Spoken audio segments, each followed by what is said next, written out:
All right, in your Iowa political coverage, Governor Kim Reynolds issued a rare veto last night. The bill she vetoed has been at the center of a fierce debate that's been playing out for a few years now, and it all has to do with carbon capture pipelines. So if the bill would have been signed into law, it would have made it harder for companies to use eminent domain, or the seizure of private land, to build carbon capture pipelines. But how do we get here? Let's break it down. In 2021, the Iowa-based company Summit Carbon Solutions announced plans for a 2,500-mile network of pipelines that would spread across 5 states: Iowa, Minnesota, North Dakota, South Dakota, and Nebraska.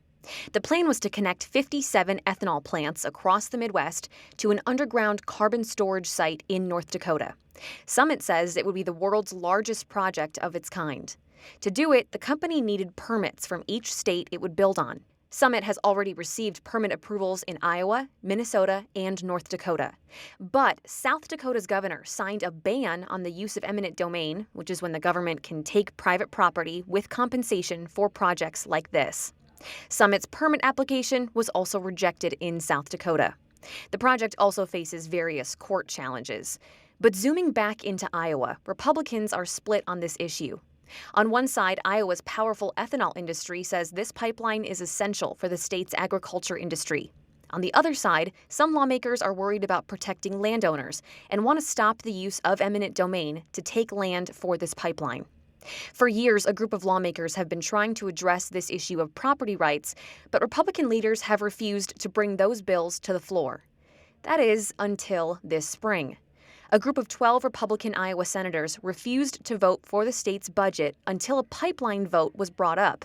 This caused lawmakers to run over the state's deadline for the 2025 session until the bill was eventually passed after 13 Republicans joined with 14 Democrats in the Senate.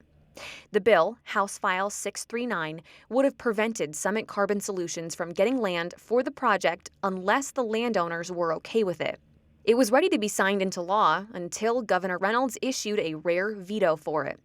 She says it's not just about eminent domain, but that the bill was too vague and had sweeping mandates that reached far beyond the intended target.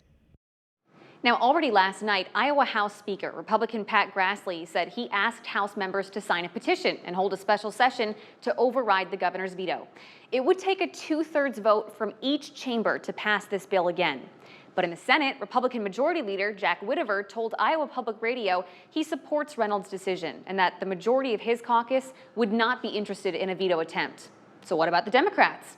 Senate Democratic leader Janice Weiner told IPR she was disappointed by the veto, but not surprised. The Democrats' House Minority Leader, Brian Meyer, said Reynolds sided with her political donors rather than Iowa landowners. Meanwhile, one of our local Republican representatives, Bobby Kaufmann, helped craft the bill that was vetoed.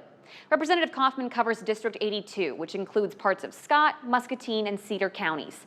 He also chairs the powerful Iowa House Ways and Means Committee. And Kaufmann did not hold back when speaking to reporters after the veto. He told Radio Iowa, quote, "Kim Reynolds has failed the state of Iowa. Kim Reynolds has soiled her legacy." He went on to say the governor's legacy is now, quote, "spitting in the face of landowners and being Bruce Restadter's errand girl." Restadter is the founder of Summit Carbon Solutions.